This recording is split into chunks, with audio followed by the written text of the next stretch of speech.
शिवसेना पक्ष आणि धनुष्यबाण चिन्हासंदर्भात काल सर्वोच्च न्यायालयात सुनावणी पार पडली आहे। आजच्या सुनावणीत विधिमंडळ पक्ष विरुद्ध मूळ राजकीय पक्ष या मुद्द्यावर खडाजंगी झाली आहे।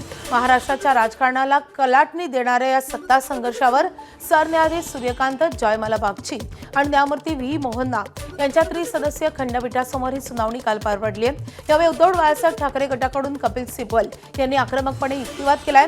केवळ आमदारांचा संख्याबळ म्हणजे मूळ पक्ष नव्हे हा मुख्य मुद्दा मांडताना सिब्बल यांनी विधानसभा अध्यक्ष आणि निवडणूक आयोगाच्या भूमिकेवर सडकून टीका केली आहे। दरम्यान कालची सुनावणी संपल्यानंतर आज दुपारी 2 वाजल्यापासून या प्रकरणी पुन्हा सुनावणी होणार आहे। दरम्यान कालच्या सुनावणीनंतर खासदार संजय राऊतांनी शिवसेनेवर टीका केली आहे। मात्र आम्ही खरी बाजू मांडू अशी प्रतिक्रिया शिवसेनेचे नेते राहुल शेवाळ यांनी दिली आहे। प्रत्येक कृती बेकायदेशीर, प्रत्येक कृती घटनेतल्या 10व्या शेड्यूलनुसार कोणतंही आणि परिच्छेद 2 जे संविधानामध्ये आपलं आहे हे सगळे डिस्क्वालिफाय होतील, हे सगळे बरखास्त होतील। शिवसेनेचं चिन्ह आणि मूळ शिवसेना ही त्यांच्याकडे अत्यंत बेकायदेशीरपणे सोपवलेली आहे। कोणताही नियम, कोणताही कायदा आणि कोणतंही संविधानातलं कोणत्याही सेक्शननुसार काम झालं नाही हे आज कपिल सिब्बल यांनी मुख्य न्यायाधीशांच्या पीठापुढे मांडलं। त्यांनी जो आज युक्तिवाद केला आहे त्या युक्तिवादाला प्रत्युत्तर आमच्या सगळ्या सिनियर लॉयरच्या माध्यमातून देण्यात येईल, कारण त्यांनी खऱ्या अर्थाने खोटी बाजू ही न्यायालयासमोर मांडलेली आहे। जे काही त्यांनी मुद्दे मांडलेले आहेत त्यात काही बेस नाही आहे। जी खरी बाजू आहे ती बाजू आमच्या सिनियर लॉयरच्या माध्यमातून माननीय न्यायालयासमोर मांडली जाईल। एकीकडे शिवसेना पक्ष आणि धनुष्यबाण चिन्हासंदर्भात सुनावणी पार पडत असतानाच उपमुख्यमंत्री एकनाथ शिंदे त्यांच्या मूळ गावी मुक्कामी आहेत। शेतीच्या कामांसाठी तसेच स्थानिक विकास कामांचा एकनाथ शिंदे आढावा घेणार आहेत। महाबळेश्वरमध्ये जिल्हाधिकाऱ्यांसोबत एकनाथ शिंदे बैठकही घेण्याची शक्यता आहे। तसंच ते कल्याण कोर्टातील सुनावणीला दरे गावातून ऑनलाईन उपस्थिती लावणार आहेत। 2009च्या लोकसभा निवडणुकीदरम्यान कथित व्हिडिओ दाखवल्याप्रकरणी दिवंगत नेते वसंत डावखरे यांनी दाखल केलेल्या मानहानीच्या खटल्याची आज कल्याण न्यायालयामध्ये सुनावणी होणार आहे।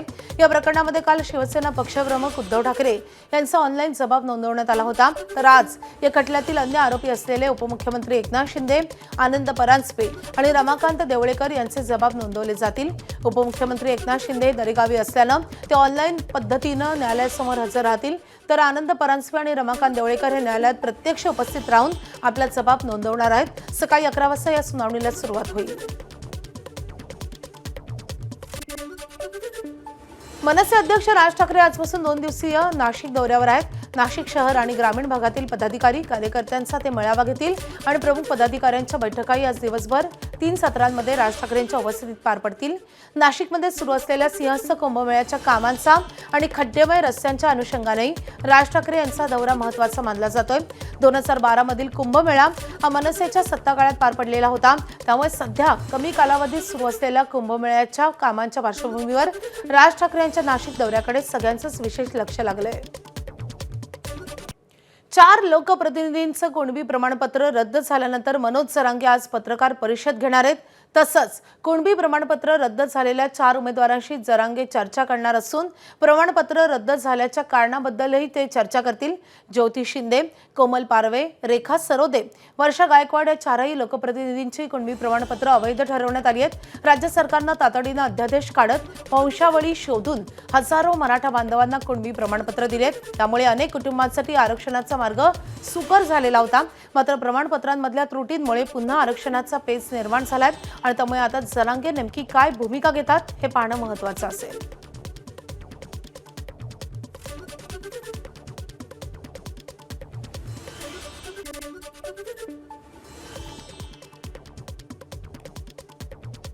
राज्यातील निवासी डॉक्टरांचे राज्यव्यापी बेमुदत आंदोलन सुरूच राहणार आहे। मात्र आपत्कालीन सेवा सुरू राहणार आहेत। BHMS डॉक्टरांची महाराष्ट्र मेडिकल काउन्सिलमध्ये नोंदणी सुरू झाल्यानं होमिओपॅथी डॉक्टरांना ॲलोपॅथी उपचार पद्धतीचा अधिकृत परवानगी दिल्याचा आरोप करत निवासी डॉक्टर आणि इंडियन मेडिकल असोसिएशनने या निर्णयाला विरोध दर्शवलाय।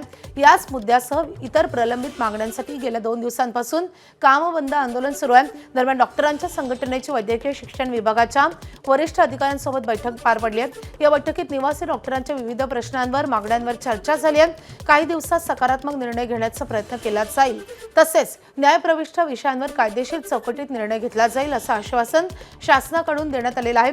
मात्र कोणतेही ठोस निर्णय किंवा लेखी आश्वासन न मिळाल्यानं समाधानकारक निर्णय होईपर्यंत आंदोलन सुरूच राहणार असल्याचं निवासी डॉक्टरांनी स्पष्ट केलं आहे। एबीपी माझा, उघडा डोळे बघा नीट।